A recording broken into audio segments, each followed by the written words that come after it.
Hello दोस्तों, हमारे channel में आपका स्वागत है।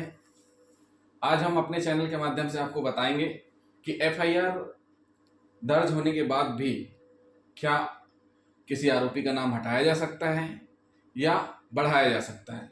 दोस्तों, जिन लोगों ने हमारे चैनल को अभी तक सब्सक्राइब नहीं किया है, जल्दी से हमारे चैनल को सब्सक्राइब करें, बेल आइकॉन बटन को जरूर दबाएं। हम ऐसे ही वीडियो आपको भेजते रहेंगे ताकि आप सभी को इस संबंध में जानकारी मिलती रहे। देखिए दोस्तों, होता क्या है, थाने में जब भी कंप्लेन आती है, वो कंप्लेन किसी भी रूप में हो सकती है। मौखिक भी हो सकती है और लिखित भी हो सकती है।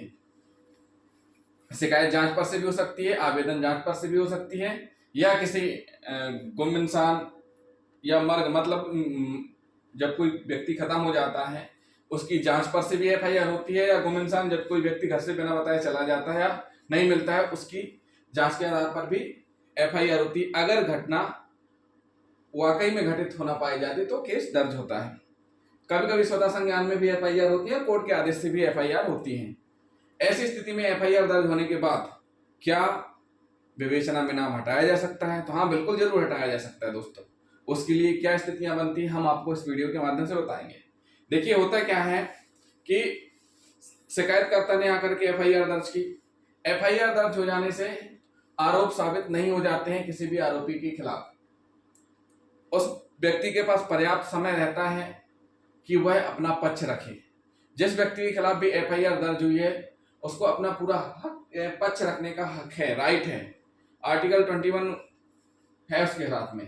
तो ऐसी स्थिति में क्या होता है कि उस व्यक्ति को और साथ ही साथ पुलिस अधिकारी को, जो भी इन्वेस्टिगेशन एजेंसी है, उनको इस प्रकार से इन्वेस्टिगेशन करना चाहिए जिसे फेयर कहा जाए और जिससे सच्चाई सामने आए, और जिनके साथ गलत हुआ है या गलत नाम लिखवा दिए गए हैं उनका नाम हटाया जाए। आज की डेट में सबसे ज्यादा दिक्कत यही होती है, जेलसी बस या किसी दुश्मनी बस, बुराई बस एक दूसरे का नाम लिखवा दिया जाता है, या ऐसे व्यक्ति का नाम लिखवा दिया जाता है जो कि उस घटनाक्रम में वहां मौके में नहीं उपस्थित होता है। ऐसी स्थिति में ऐसे कौन कौन से आधार होते हैं जिन आधारों को इन्वेस्टिगेशन ऑफिसर को ध्यान में रखना चाहिए, और उन आधारों को ध्यान में रख करके साक्ष्य एकत्रित करने चाहिए। और ऐसी स्थिति में पर आने पर जो भी साक्ष्य मिल रहे हैं, अगर ऐसे साक्ष्य आ रहे हैं कि वो उस टाइम में उन इस घटना स्थल पर नहीं था, तो उसका नाम हटाया जाना चाहिए। सबसे पहले मान के चलिए ये एक घटना स्थल है। क्या है ये पॉइंट? एक घटना स्थल है।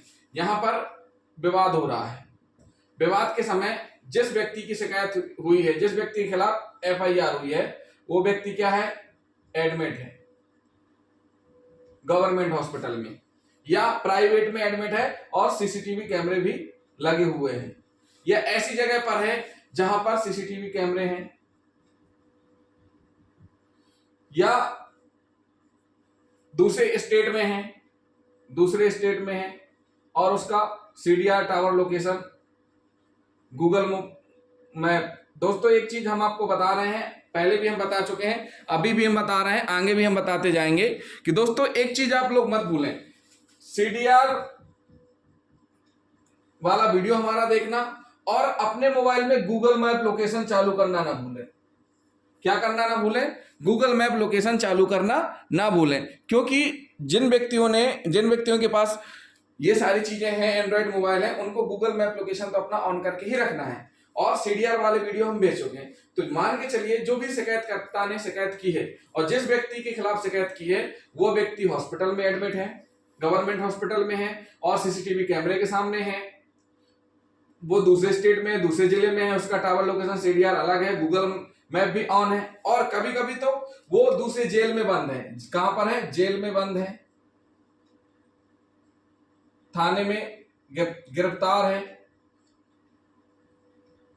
किसी दूसरे प्रकरण में, फिर भी उसका नाम लिखवा दिया गया।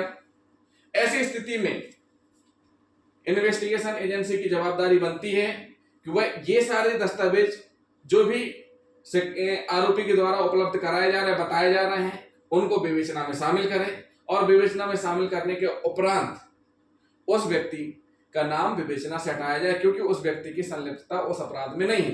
तो इस स्थिति में भी नाम हटाया जाता है।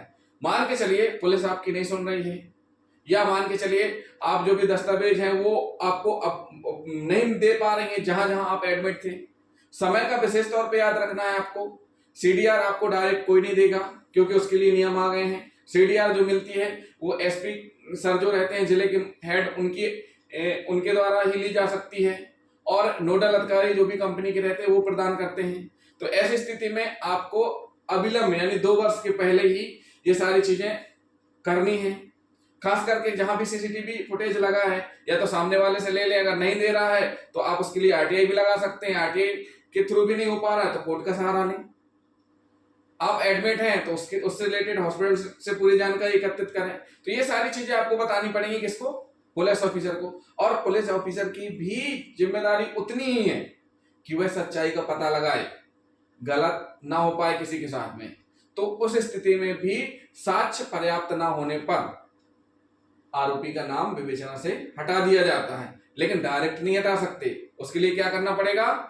थाना प्रभारी को इससे सीएसपी साहब के माध्यम से एसपी सर से अनुमति प्राप्त करनी होगी आरोपी का नाम हटाने के लिए। ये तो हो गया दोस्तों नॉर्मल सी बात कि जब वो आरोपी घटनास्थल के आसपास नहीं है, बहुत दूर है, पर्याप्त साक्ष्य है। लेकिन कभी कभी आपने देखा होगा कि पुलिस ने गिरफ्तार कर लिया, पुलिस ने क्या किया? गिरफ्तार कर लिया, या उनको 41 का नोटिस भी तामील करा दिया, फिर भी मुलजिम बना दिया जाए, फिर भी उनको क्लीन चिट दी गई, मुलजिम नहीं बनाया गया, मतलब उनके खिलाफ चार्जशीट पुटअप नहीं की गई। तो ऐसी स्थिति में क्या होता है दोस्तों कि इस स्थिति में भी सारे साक्ष्य एकत्रित किए जाते हैं। साक्ष्य के दौरान ये सारी चीजें कोर्ट में प्रस्तुत की जाती हैं, कोर्ट में वो रखी जाती हैं कि वहां पर जो भी घटनाक्रम हुआ उस घटनाक्रम में हमारी संलिप्तता नहीं है, आरोपी की संलिप्तता नहीं है। कोर्ट को लगता है वाकई पुलिस ने पर्याप्त साक्ष्य एकत्रित किए हैं कि इस फला व्यक्ति की संलिप्तता नहीं है। अभी आपने देखा होगा पिछले कुछ सालों में मुंबई में एसीबी ने एक रेड की थी एक पार्टी में, वहां बड़े बड़े लोगों के फैमिली के बच्चे अरेस्ट हुए थे। तो उनमें से बहुत से बच्चों को जेल से जमानत होने के बाद विवेचना के दौरान उनका नाम हटाया गया, क्लीन चिट मिली। तो ऐसी स्थिति भी होती है, गिरफ्तार होने के बाद भी नाम हटाया जा सकता है। दोस्तों आप भयभीत मत हो, डरे नहीं, अपने जो भी सबूत हैं उनको सामने विवेचना अधिकारी को बताएं, कोर्ट को बताएं। कोर्ट नहीं सुनता है, मतलब थाना पर पुलिस नहीं सुनती है, कोर्ट को बताएं। कोर्ट में भी अगर आपका आवेदन निचली अदालत से रिजेक्ट होता है तो हाई कोर्ट जाएं। ये सारे रास्ते आपके लिए खुले हुए हैं, एक चैन है, उस चैन का पालन करते हुए आगे बढ़े। तो दोस्तों ये तो हो गया कि नाम हटाया जा सकता है, नहीं हटाया जा सकता, बिल्कुल हटाया जा सकता है। अब बात आती कि क्या विवेचना के दौरान आरोपी का नाम जोड़ा जा सकता है? बिल्कुल जोड़ा जा सकता है। कभी कभी क्या होता है कि रिपोर्ट होती है, हम करते हैं कि हमें समझ में आता है कि एक व्यक्ति था, फिर समझ में आता है कि नहीं 2 व्यक्ति थे, या हमें जो नाम समझ में आया हमने उनका लिखवा दिए। या कभी कभी क्या होता है कि अज्ञात एफआईआर होती है, ऐसी स्थिति में नाम बढ़ते हैं उस घटनाक्रम से संबंधित साक्ष्य के आधार पर। जैसे जैसे साक्ष्य आते जाते हैं वैसे वैसे आरोपियों में लिंकअप जुड़ता जाता है और फिर उनका नाम इजाफा हो जाता है विवेचना के दौरान। अब इसी दौरान कोर्ट में कभी कभी क्या रहता है, जो भी गंभीर मामले रहते हैं, जिन मामलों में जैसे 376 के मामले हुए, कोई अदर मामले हुए, तो जिनमें कोर्ट में पुलिस 164 के बयान करवाती है, उस स्थिति में कोर्ट में बयान के दौरान कुछ व्यक्तियों के नाम आते हैं जिनने अपराधी की सहायता की या कुछ साधन उपलब्ध कराए जिनके द्वारा अपराध को अंजाम दिया गया।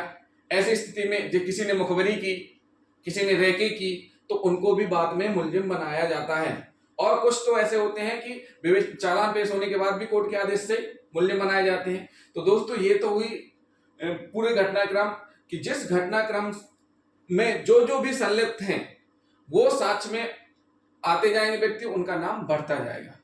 तो दोस्तों हमारा वीडियो आपको पसंद आया तो हमारे चैनल को सब्सक्राइब करना ना भूलें। तो ये दोस्तों हमारा वीडियो रहा कि क्या एफआईआर के बाद भी विवेचना में आरोपी का नाम बढ़ाया जा सकता है या घटाया जा सकता है? बिल्कुल हो सकता है। थैंक यू दोस्तों।